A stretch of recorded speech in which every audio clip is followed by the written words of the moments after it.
ayaw panghilabot sa dili imuha nga problema. Kay haron dili mapun-an ang imuhang kaugalingong problema. Kasagdi nga masolbad sa usa ka tawo ang ilahang problema. Kanang imuhang problema maoy problema.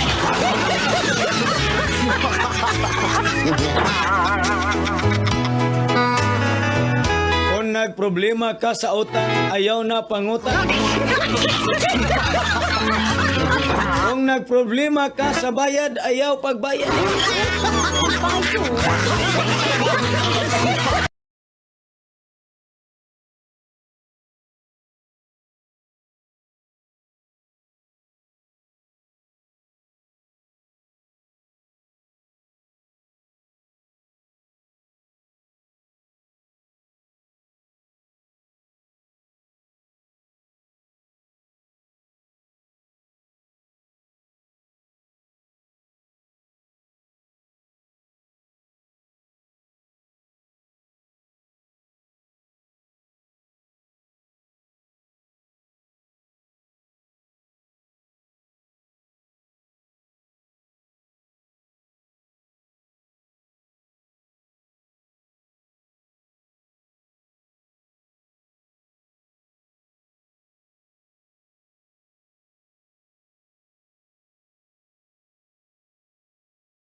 Oh, no, no, no, no.